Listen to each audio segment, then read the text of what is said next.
আসসালামু আলাইকুম। HS math ক্লাসে তোমাদের সকলকে স্বাগত। আজকে দেখো আমরা ক্লাস 12-এ রোলস থিওরেম এই টপিকটা নিয়ে আলোচনা করব। তো রোলের উপপাদ্য বা রোলস থিওরেম এই টপিকটার জন্য শুরুতেই আমাদেরকে যেটা জানতে হবে সেটা হচ্ছে এই যে থিওরেম সেটার স্টেটমেন্ট। তো দেখো এই রোলস থিওরেমের যে স্টেটমেন্ট সেটা কি বলছে। তাহলে এবার আমরা দেখব যে রোলস থিওরেমের স্টেটমেন্টটা কি বলছে।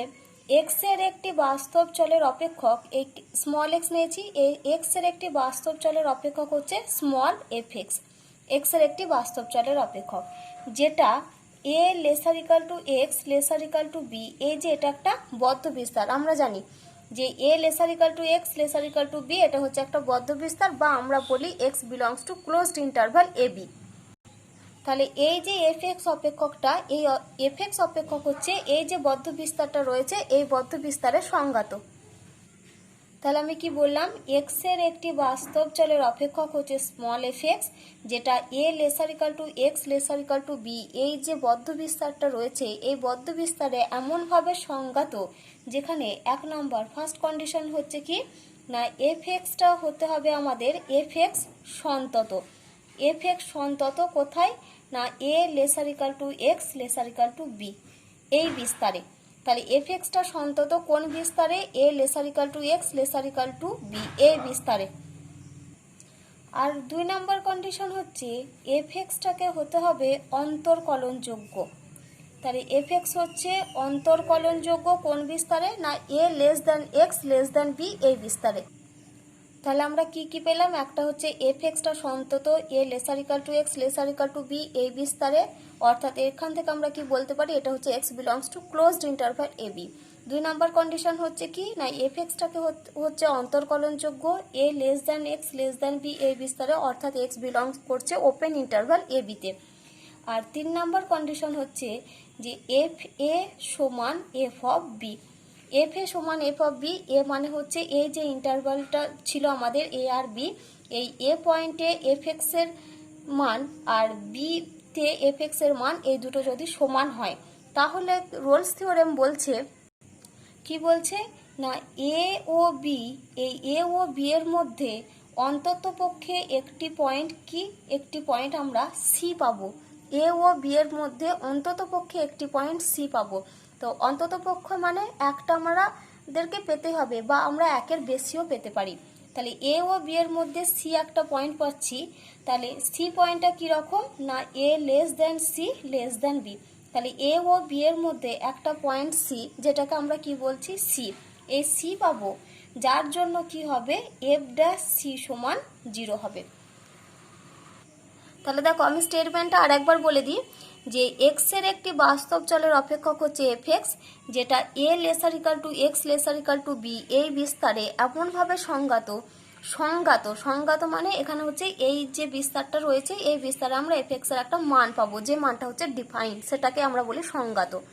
তো বলছে এমনভাবে সংজ্ঞাত যেখানে এক নম্বর কন্ডিশন হচ্ছে এফ এক্সটা হচ্ছে সন্তত এই a lesser equal to x lesser equal to b এই বিস্তারে। দুই নাম্বার হচ্ছে এফ এক্সটা অন্তর্কলনযোগ্য a less than x less than b এই বিস্তারে।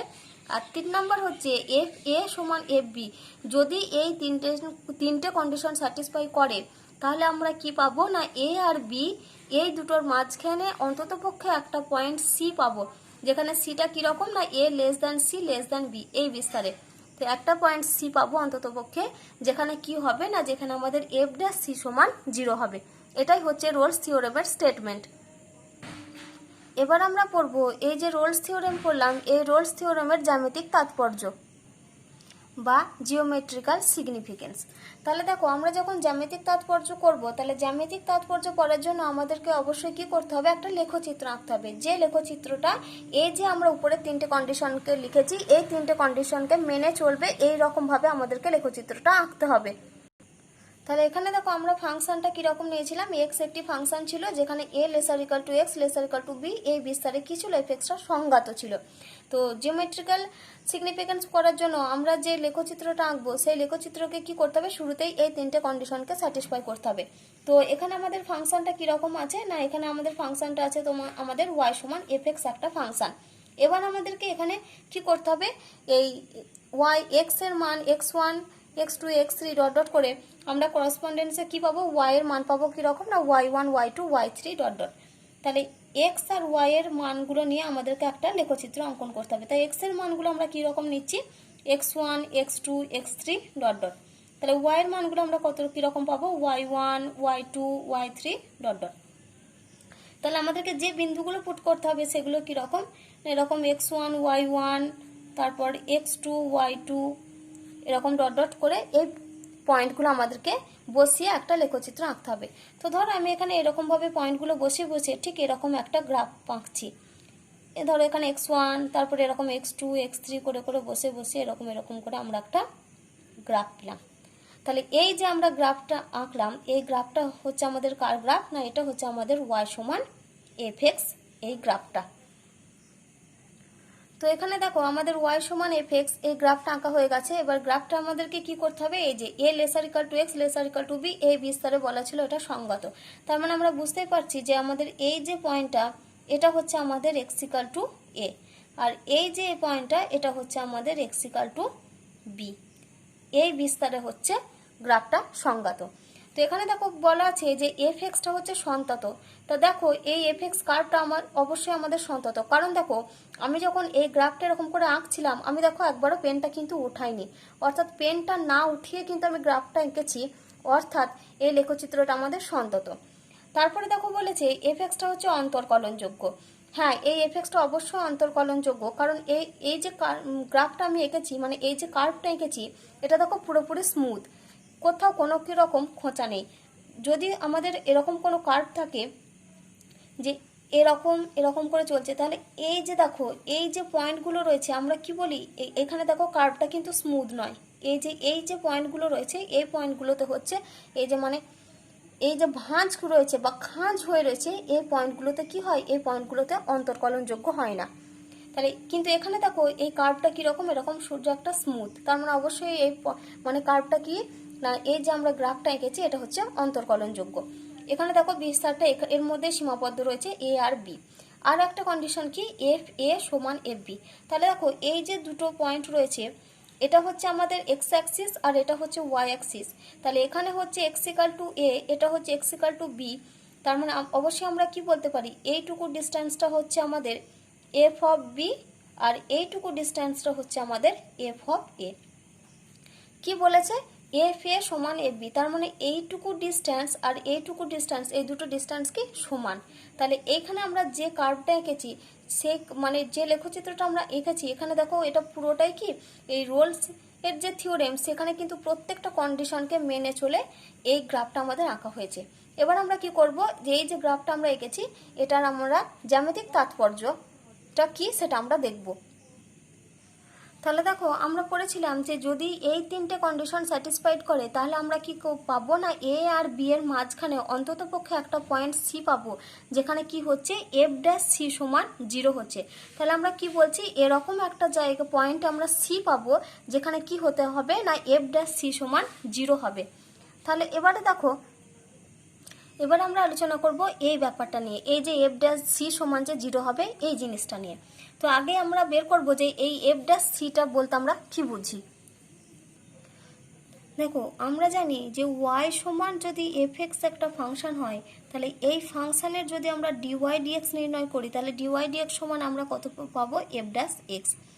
এবার এফ ড্যাশ সি বলতে আমরা বোঝাই যে ডিওয়াই ডিএক্স, এটা যদি আমরা এক্স ইকাল টু সি পয়েন্টে যদি ডিওয়াই ডিএক্স নির্ণয় করি তাহলে এটা সমান আমরা পাবো এফ ড্যাশ সি।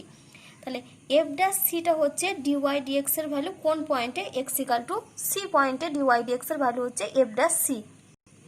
এই এফ ড্যাশ সিটা হচ্ছে আমরা এই যে ওয়াই সমান এফ এক্স যে ফাংশনটা নিয়েছিলাম, এই যে ফাংশনের যে আমরা এই যে কার্ভটা নিয়েছি এই লেখচিত্রতে আমরা কি করব না সি বিন্দুতে, ধরো লেখচিত্রে এরকম একটা জায়গায় রয়েছে সি বিন্দু, তো বলছে এই সি বিন্দুতে যদি আমরা একটা স্পর্শক টানি তাহলে আমরা কি বললাম, এইখানে যদি একটা সি বিন্দু থাকে আর এই সি বিন্দুতে যদি আমরা স্পর্শক টানি, দেখো আমি একটা স্পর্শক টেনেছি, বলছি এই স্পর্শকের যেটা নতি সেই নতিটাকে বোঝানো হয় এফ ড্যাশ সি দিয়ে।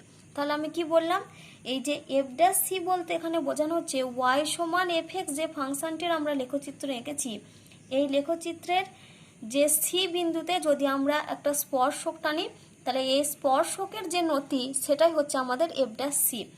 অর্থাৎ এখানে যে আমরা এফ ড্যাশ সিটা লিখলাম, এটা কি না, এটা হচ্ছে স্পর্শকের নতি। এবার আমি বলবো স্পর্শক কি না। এই যে স্পর্শকটা টেনেছি, স্পর্শক হচ্ছে এমন একটি সরলরেখা যেটা একটা কার্ভকে কি করবে, শুধুমাত্র একটি বিন্দুতে টাচ করে বেরিয়ে যাবে। দেখো এই যে এখানে যে কার্ভটা এঁকেছি, এই সরলরেখাটা দেখো একটা মাত্র বিন্দুতে টাচ করে বেরিয়ে গেছে। যদি এরকম একটা বিন্দুতে টাচ করে বেরিয়ে যায় তাহলে সেটাকে আমরা বলি স্পর্শক, আর যদি অসংখ্য বিন্দুতে ছেদ করে তাহলে সেগুলোকে আমরা বলি ছেদ। সেখানে কিন্তু আমাদের স্পর্শক তৈরি হয় না। তাহলে আমরা কি পেলাম না, এই যে এফ ড্যাশ সিটা পেলাম, সেই এফ ড্যাশ সিটা কি না, এই যে স্পর্শকটা আমি টেনেছি এই স্পর্শকের হচ্ছে নতি, সেটাই হচ্ছে এফ ড্যাশ সি। কিন্তু রোলস থিওরেম কি বলছে না, এই এফ ড্যাশ সি এর ভ্যালুটা কত হবে, 0 হবে। অর্থাৎ আমরা কি বুঝতে পারছি না, স্পর্শকের যে নতি সেই স্পর্শকের নতিটা হচ্ছে আমাদের এখানে 0 হবে। এবার নতি বলতে আমরা বুঝি যে এই যে সরলরেখা, এই যে সরলরেখাটা আমরা টেনেছি, এই সরলরেখাটা কি করে না, ধনাত্মক এক্স অক্ষের দিকে যে অ্যাঙ্গেল উৎপন্ন করে, সেই যে মানে যদি কোনো অ্যাঙ্গেল থিটা উৎপন্ন করে তার যে ট্যান ভ্যালু সেটাই হচ্ছে আমাদের নতি। তাহলে আমি কি বললাম যে নতি হচ্ছে নতি বলতে আমরা বুঝি এই যে সরলরেখাটা আমরা এঁকেছি, এই সরলরেখাটা কি করবে, ধনাত্মক এক্স অক্ষ, এ দেখো এটা হচ্ছে এক্স অক্ষ, এটা আমরা জানি এটা এক্স অক্ষের ধনাত্মক দিক। তাহলে এক্স অক্ষের ধনাত্মক দিকের সঙ্গে যে কোণ উৎপন্ন করবে, যদি একটা কোণ থিটা উৎপন্ন করে, তাহলে থিটার যে ট্যান সেটাই হচ্ছে তার নতি। তাহলে এখানে আমাদের কি বলছে, রোলস থিওরেম কি বলছে না, এফ ড্যাশ সিটা হচ্ছে 0, এফ ড্যাশ সি এর ভ্যালুটা হচ্ছে 0। তার মানে এখান থেকে আমরা কি বলতে পারি, এখানে যদি একটা কোণ থিটা উৎপন্ন করে তাহলে সেই ক্ষেত্রে আমরা কি বলতে পারবো, থিটার যে ট্যান সেটাই হচ্ছে নতি। তাহলে এর মানটা কি, এর মানটা হচ্ছে 0। তার মানে এখান থেকে আমরা বলতে পারি ট্যান থিটা সমান যদি 0 হয় তাহলে দ্যাট ইজ আমরা কি বলতে পারবো, থিটা সমান হচ্ছে 0। অর্থাৎ এখান থেকে আমরা কি বলছি যে স্পর্শকটা যে স্পর্শক এটা কি করছে, ধনাত্মক এক্স অক্ষের দিকে যে থিটা সমান 0 অর্থাৎ কি 0 ডিগ্রি অ্যাঙ্গেল উৎপন্ন করেছে। অর্থাৎ কি এখানে যে 0 ডিগ্রি অ্যাঙ্গেল উৎপন্ন করেছে, কে উৎপন্ন করেছে না, এই যে স্পর্শকটা এক্স অক্ষের ধনাত্মক দিকের সঙ্গে কত ডিগ্রি কোণ উৎপন্ন করেছে, 0 ডিগ্রি অ্যাঙ্গেল বা 0 ডিগ্রি কোণ উৎপন্ন করেছে। তাহলে 0 ডিগ্রি কোণ উৎপন্ন করার অর্থ হচ্ছে এই যে সরলরেখাটা রয়েছে, এই যে স্পর্শক, আর এখানে যে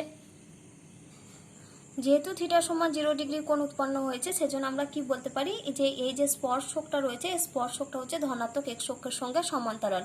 কারণ আমরা কি জানি যে ধনাত্মক এক্স অক্ষের সঙ্গে যখন মানে 0 ডিগ্রি অ্যাঙ্গেল তখনই উৎপন্ন হয় যখন কি হয় না, দুটো সরলরেখা পরস্পর সমান্তরাল হয়।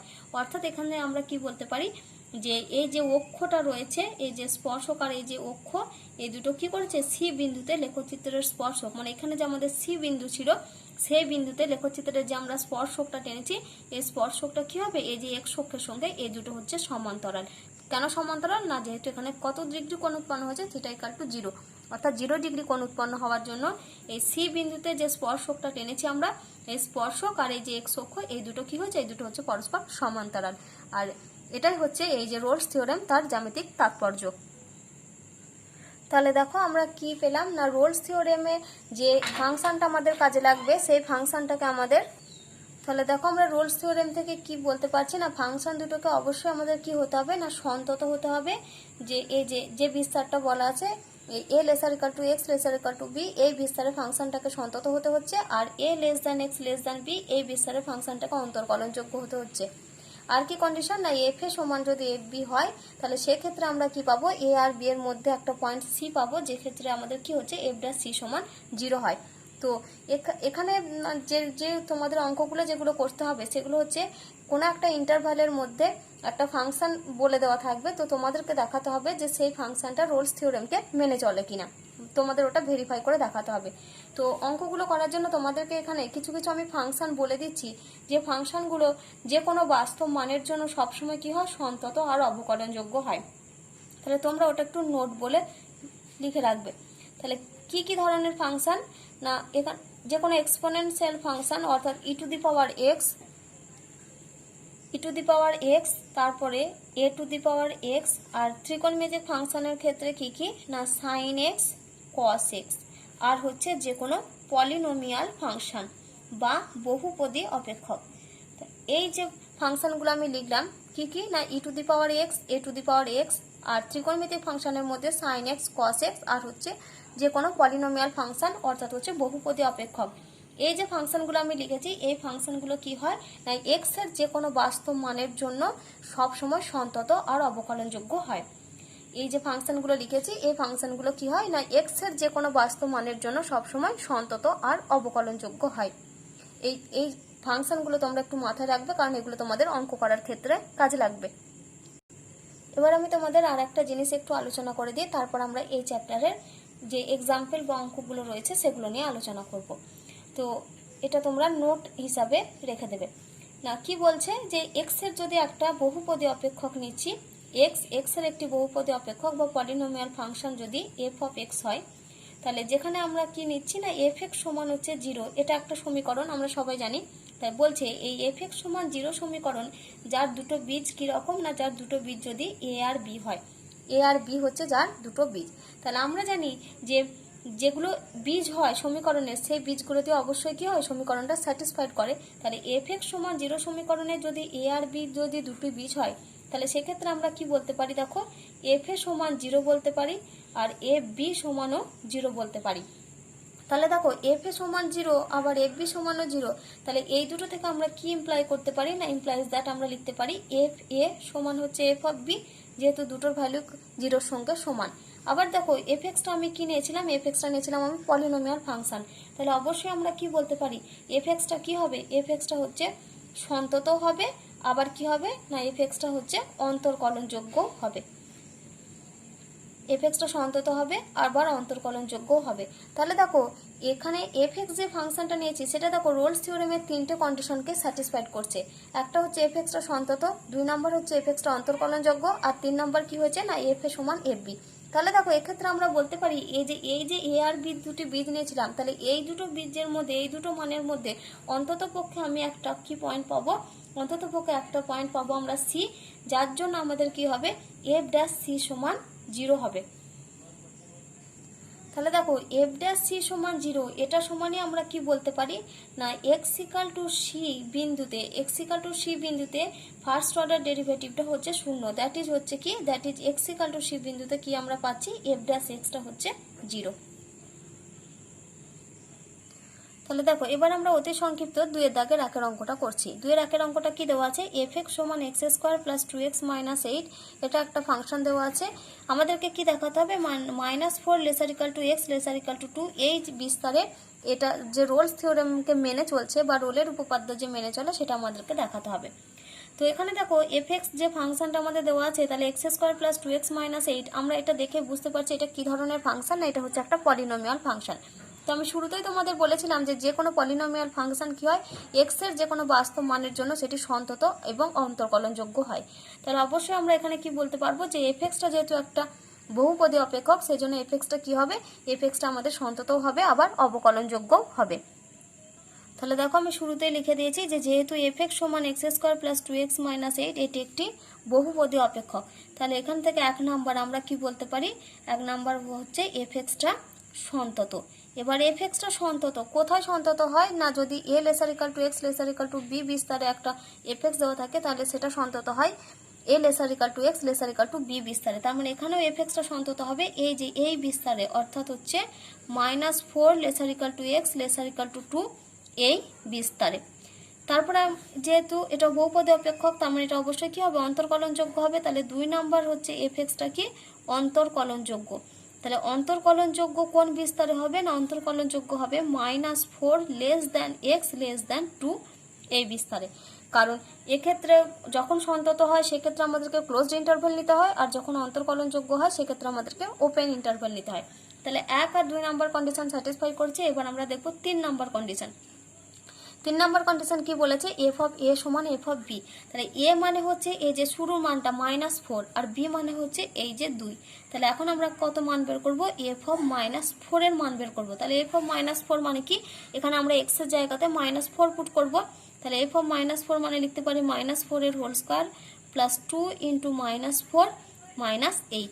তাহলে এখানে দেখো -4 এর স্কয়ার মানে এটা হবে +16, 2 ইন্টু -4 মানে -8 -8। তাই দেখো -8 -8 এটা হচ্ছে -16 আর +16 তার মানে কেটে গেলে হবে জিরো। তাহলে এফ অফ -4 এর ভ্যালু পেয়েছি আমরা জিরো। এখন আমরা কার মান বের করবো? F of 2। এফ অফ 2 মানে কি? এক্স এর জায়গায় আমরা 2 পুট করবো, তাহলে এটা হবে আমাদের 2 এর স্কোয়ার প্লাস 2 ইন্টু 2 মাইনাস 8। তাহলে 2 স্কোয়ার মানে হচ্ছে 4 প্লাস 2 ইন্টু 2 মানে 4 মাইনাস 8। তাহলে দেখো 4 আর 4 যোগ করলে হবে 8 মাইনাস 8, তাহলে তার ভ্যালু হচ্ছে 0। তাহলে দেখো এফ অফ -4 এর ভ্যালু হচ্ছে 0, এফ অফ 2 এর ভ্যালু হচ্ছে 0। তার মানে কি পেলাম আমরা? এফ অফ -4 সমান হচ্ছে এফ অফ 2। তাহলে অতএব আমরা কি পাচ্ছি? এফ অফ -4 সমান হচ্ছে এফ অফ 2। তাহলে দেখো এটা রোলস থিওরেমে দেখো তিনটে কন্ডিশনকে স্যাটিসফাইড করেছে। প্রথমে হচ্ছে এফ এক্সটা সন্তত এই বিস্তারে, এফ এক্সটা অন্তর্কলনযোগ্য এই বিস্তারে, আবার আমরা কি পেয়েছি? এফ অফ এ সমান এফ অফ বি। তাহলে এখন আমরা কি পাবো না, যদি এরকম তিনটে কন্ডিশন স্যাটিসফাইড করে তাহলে যে বিস্তারটা বলা আছে এই বিস্তারের মধ্যে আমরা কি পাবো? অন্তত পক্ষে একটা পয়েন্ট সি পাবো, যে ক্ষেত্রে আমাদের কি হয়? যেখানে এফ ড্যাশ সি সমান হয় 0। তাহলে এখন আমরা কি লিখবো দেখো? তাহলে দেখো এই যেহেতু তিনটে রোলের কন্ডিশনে স্যাটিসফাইড করেছে, সেজন্য আমরা কি লিখছি? যেহেতু এফ এক্স মানে অপেক্ষকটি রোলের নিয়ম মেনে চলে, তাই আমরা কি পাবো? অন্তত পক্ষে একটা সি পাবো, যেখানে সিটা কোথায় বিলং করছে না ওপেন ইন্টারভাল -4, 2 এর মধ্যে বিলং করছে। যেখানে আমরা কি হয় না, যেখানে এফ ড্যাশ সি এটা সমান হয় 0। তাহলে এফ ড্যাশ সি সমান হয় 0। তাহলে এখানে দেখো এফ এক্স ফাংশনটা কি রয়েছে? x² + 2x - 8, এই যে এফ এক্স ফাংশনটা। তাহলে শুরুতে আমরা এখান থেকে আগে এফ ড্যাশ এক্সটা বের করে নেব। তাহলে তোমরা এখানে সাইডে করবে। এখানে দেখো এফ এক্স সমান দেওয়া রয়েছে x² + 2x - 8। তাহলে শুরুতে কি বের করছি? F dash x. তাহলে এফ ড্যাশ এক্স সমান হবে দেখো 2x + 2। তাহলে এখান থেকে যদি আমরা এফ ড্যাশ সি বের করি, তাহলে এক্স এর জায়গায় আমরা সি পুট করবো। তাহলে এখান থেকে আমরা পাচ্ছি 2c + 2। তাহলে এফ ড্যাশ সি এর ভ্যালু আমরা কত পেলাম? 2c + 2। তাহলে দ্যাট ইজ আমরা কি পাবো? 2c + 2 সমান হচ্ছে 0। তাহলে ইমপ্লাইজ দ্যাট 2c সমান -2, অতএব c সমান হচ্ছে -1। দেখো -1 আমরা যে পয়েন্টটা নিয়েছি, এই -1 পয়েন্ট অবশ্যই কোথায় বিলং করে? এই যে -4, 2 এর মধ্যবর্তী। তাহলে এটা বিলং করছে কোথায়? -4, 2। তাহলে এখানে দেখো, তাহলে মানে আমরা এখানে কি পড়লাম? যে প্রদত্ত অপেক্ষকটি রোলসের থিওরেম মেনে চলছে। এবারে দেখো আমরা আর একটা অঙ্ক করব, যেখানে ফাংশনটা কি দেওয়া আছে দেখো, এফ এক্স সমান হচ্ছে mod x - 1। বিস্তার কত বলা আছে দেখো? 0 ≤ x ≤ 2। এই বিস্তারে এই যে ফাংশনটা নিয়েছি, এই ফাংশনটা রোলস থিওরেম মেনে চলে কিনা সেটা আমাদেরকে দেখাতে হবে। তাহলে এখানে দেখো যেহেতু এটা মডের মধ্যে দেওয়া আছে, তাহলে আগে শুরুতে আমাদেরকে এখান থেকে ফাংশনটা নির্ণয় করতে হবে। তাহলে এফ এক্স সমান আমরা লিখতে পারি যে x - 1 যখন কি হবে? যখন এক্সটা হচ্ছে >1, বা আমরা কি বলতে পারি যে এখান থেকে আমরা কি বলতে পারি যে x - 1টা হচ্ছে >0। এফ এক্স সমান হচ্ছে x - 1 যখন হচ্ছে x - 1 >0, দ্যাট ইজ এখান থেকে আমরা কি বলতে পারি? এক্সটা হচ্ছে >1। সেই জন্য আমি এখানে একেবারে কি লিখে দিলাম যে এফ এক্স সমান x - 1 যখন এক্সটা হচ্ছে >1। এটা সমান আর কি লিখতে পারি? এটা সমান আমরা লিখতে পারি 1 - x, বা এখান থেকে লিখতে পারি -(x - 1), বা এটা তোমরা এরকম ভাবে লিখতে পারো -(x - 1). এটা সমানই লিখতে পারি আমরা 1 - x। তাহলে 1 - x কখন লিখতে পারবো? যখন হচ্ছে x <1, x <1, বা আমরা এখানে কি লিখতে পারি? যখন x - 1টা <0 আর হচ্ছে =0। কখন 0 হবে না? যখন x = 1। তাহলে দেখো এক্সটা >1 এ আমরা কত পেয়েছি? এফ এক্সটা হচ্ছে x - 1, এক্সটা <1 এ হচ্ছে 1 - x, আর এক্সটা =1 এ হচ্ছে 0। এবার দেখো এখানে x > 1, x <1 আর x = 1 এ দেখো তিনটে ভ্যালু হচ্ছে আলাদা। তো শুরুতেই আমরা এখানে কি করব না, f'1 বের করব। f'1 বলতে আমরা লেফট হ্যান্ডে বের করব, আর f'1 বের করব, f'1 বের করব, আর f(1) বের করব। তাহলে শুরুতে আগে আমরা বের করে দেখো f'1। তাহলে f'1 মানে কত আমরা লিখতে পারি? Limit x tends to 1 plus কত হবে এখানে? x tends to 1 plus f(x - f(1) divided by x - 1। আমি তোমাদের এগুলো সমস্ত কিছু যে অন্তর কলেজের যে চ্যাপ্টারটা ছিল ওখানে আমি করিয়ে দিয়েছিলাম, তোমরা ওই চ্যাপ্টারটা একবার দেখে নিও। তাহলে দেখো x টেন্ডস টু 1 প্লাসে f(x) এর ভ্যালু কত? f(x)টা হচ্ছে দেখো 1 প্লাসে x - 1। তাহলে এখানে আমরা উপরে কত পাচ্ছি? আমরা উপরে হচ্ছে limit x tends to 1 plus f(x) এর জায়গায় কত বসাবো আমরা? x - 1। আর এফ অফ ওয়ানের কত ভ্যালু, এফ অফ ওয়ানের ভ্যালু হচ্ছে 0, তার মানে এটা হচ্ছে -0 ডিভাইডেড বাই x - 1। তাহলে দেখো x - 1 -0, তার মানে উপরেও x - 1 আর নিচেও x - 1, তাহলে এই দুটো ক্যান্সেল হলে পড়ে থাকবে শুধু দেখো 1। এবার আমরা কি বের করব, LF'1। LF'1 মানে হচ্ছে limit x tends to 1 minus f of x minus f of 1 divided by x - 1।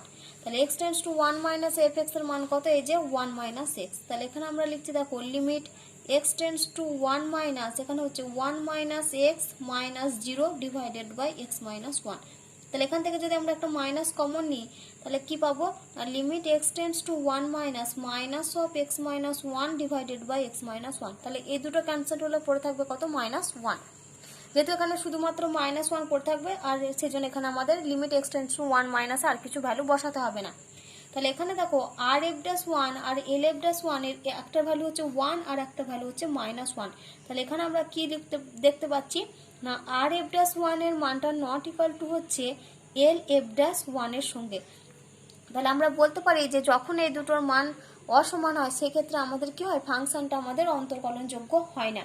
তাহলে অতএব যে আমরা কি বলতে পারি, অতএব fxটা হচ্ছে অন্তর্কলনযোগ্য নয়, অন্তর্কলনযোগ্য নয়।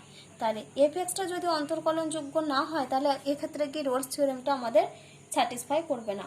অর্থাৎ এখানে আমরা কি বলতে পারি যে fx অপেক্ষকটা কোন বিস্তারে বলা ছিল, 0 laser equal two x laser equal two 2, এই বিস্তারে রোল থিওরেম মেনে চলবে না, বা রোলের উপপাদ্য মেনে চলে না, রোলের উপপাদ্য মেনে চলে না।